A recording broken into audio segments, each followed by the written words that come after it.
Are you a musician who could use a little help improving the quality of your videos? Maybe you're feeling a little frustrated because you feel like you don't have the knowledge or the equipment to get the best possible recordings.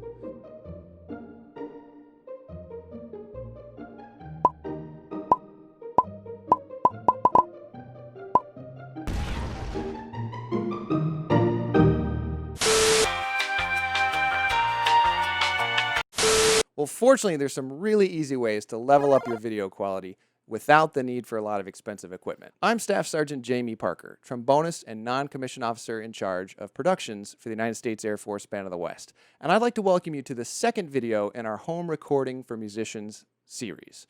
If you haven't seen the first video, it's all about improving the quality of your audio recording, so I highly encourage you to check that out. But in this video, we're going to look at 5 common video recording mistakes and talk about how to avoid them. So let's get started.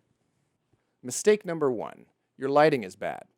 Now, we're starting with lighting on purpose because it's kind of the most important topic when it comes to video. After all, if you were in a completely pitch black room with no light, well, then no one would be able to see you, and that would kind of defeat the purpose of a video. So let's assume you're going to turn on your lights and show your face on camera. Now, for this section of the video, I'm going to use my cell phone for 2 reasons. One, I just want to be able to move around to some different bad lighting scenarios to avoid. And 2, because I want to show you in the end what a good looking product you can get just using a cell phone. So let's check that out. Okay, the first thing I want to consider is the direction of your light source. If there's too much light coming from behind you like this, it's going to be difficult for the viewer to see your face. It's called being backlit, and it's super easy to fix. All you have to do is turn around. See? Better already. Okay, so now my light source is coming from pretty much right overhead. And as you can see, it's not a great look. I see this a lot when people are filming outdoors in midday sun. They're squinting. It's kind of hard to see their eyes anyway because there's these harsh shadows here. And you can sort of see every pimple, scrape, scratch, bruise I've had since birth. So yeah, direct overhead light is a scenario to avoid. Another thing to consider is the amount and quality of light that you're working with. Now, I'm back over here by the studio window because I want to show you how the light that's coming in is creating sort of an unattractive highlight on the side of my face. But if I pull down this window covering, not only does it cut down on the amount of light that's coming through the window, but also the quality of the light is more diffused. And that's always going to create a more attractive look if you're working with diffused light.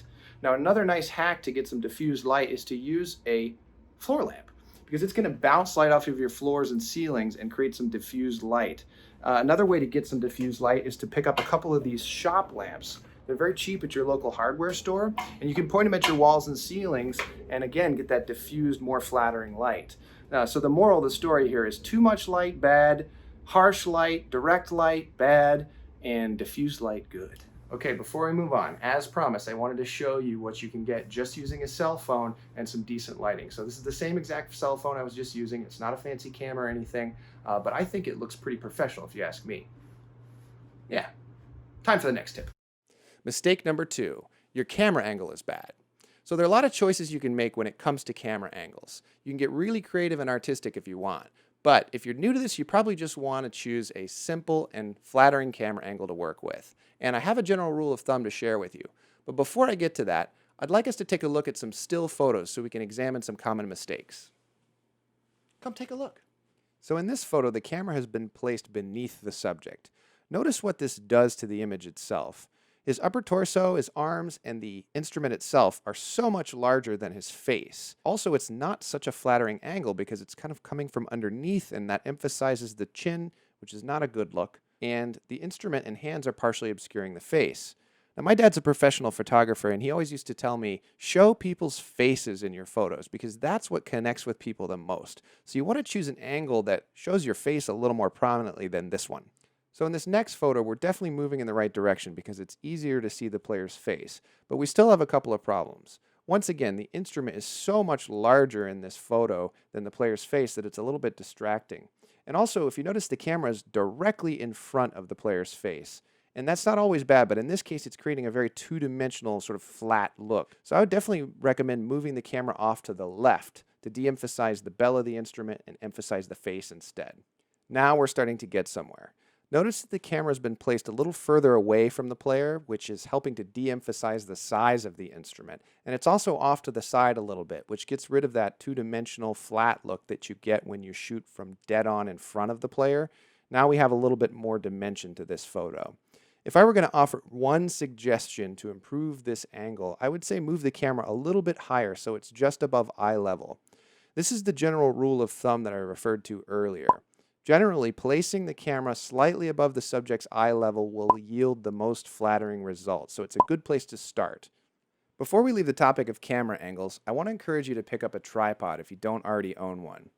That's going to be the easiest way to make sure that you get the best camera angle. And these cheap, flexible tripods are super useful. You can find them online. This one was $17. And as you can see, it has rubberized legs on it that will clamp to almost anything, whether that's a music stand or a bookshelf or a light, anything you have handy nearby, you can clamp this to. And it has a fully articulating head that you can move into almost any position and clamp down. And it comes with a variety of mounting options. So almost any camera or device can be mounted to this tripod. It has a standard camera screw, and most cameras will have a receiver that matches this screw. And what's on here now is actually a cell phone clamp, and it's super useful. I use it for video chats and all sorts of stuff, but if you notice, you can just pop your cell phone onto there and put it in any position that you need it. So definitely pick up a tripod so you can get that good camera angle. Mistake number 3, your framing's all wrong. Ah yes, framing, my old friend. Wait, what exactly is framing again? Well, I'm glad you asked that question, because framing refers to the box that you appear inside of in a video or a photo. If you move the camera closer to your face, then the framing is tighter on your face. And if you move the camera further away, you can see more of the background. So let's take another look at those photos so we can check out the framing. This first photo is an example of a situation where the framing is a little bit too tight. Now, one of the good things about this framing is that we're very close to the player's face, and if the lighting weren't bad, we'd be having a really good look at his face. But unfortunately, the top of his head is cut off a little bit, as well as the bell of the instrument. Looking at this second photo here, you can see that parts of the instrument are once again cut off. Again, not a great angle as well, the lighting's not great, but just in terms of framing, you could see that if you just stepped back a little bit, you'd be able to see the whole instrument, as well as the player's face. Here's a situation where the framing is much better. Nothing is cut off and there's plenty of extra space around the player. Now, if you play a particularly large instrument, we don't want to move the camera so far away that we can't see your face in the name of seeing your entire instrument. If that's the case for you, you may just have to strike a compromise in your framing. But in this case, the framing is great because when I come back to edit this later, I can always crop in, but if I had the camera a lot closer, it would really limit my options in the editing phase. Mistake number 4. Your background's a mess. Now, this may seem like a self-explanatory topic, and it is, but you'd be surprised how many people give little to no thought to the backgrounds of their videos. Now, obviously, you're going to want to avoid any unsightly items like dirty laundry in your backgrounds, but you're also going to want to check out your background for any distracting visual elements, such as your wife's horse show ribbons, for example. You may be able to correct for this by simply adjusting your camera angle a little bit. Over this way, honey. Yeah, just a little bit more. Oh, that's good. That's perfect. Thanks. That's all I need. You can go. Proud of you. You may also be able to pick a different background that's a little less busy. A plain white wall behind you might be boring, but at least it keeps the focus on the performer. And it's okay if there's a few items in the background behind you, just as long as you've given it some thought. You might just want to do a couple of test shots so that you can see what your background looks like on camera. Mistake number 5. You're not shooting in landscape. Well, what exactly is landscape? Here, I'll show you. This is landscape, and it refers to shooting your video with a horizontal orientation, as opposed to what you just saw, which is portrait, and refers to a vertical orientation. And landscape is just the standard. After all, how many movies or TV shows have you seen that were shot vertically? Not too many, I bet. I think it may have a little something to do with the fact that our eyes are next to each other and not on top of each other. Anyway, watching something on a horizontal screen gives the viewer a little more immersive experience.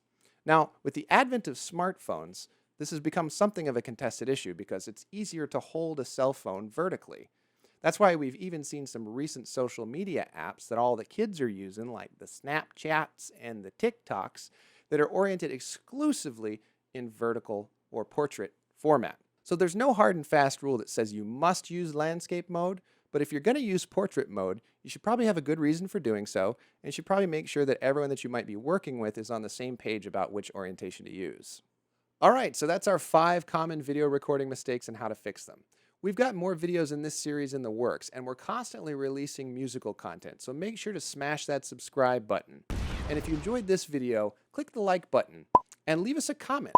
We want to know your questions, we want to hear your suggestions for future videos, and we'd love to know if you have any video recording tips of your own that you'd like to share. So until next time, thanks for watching.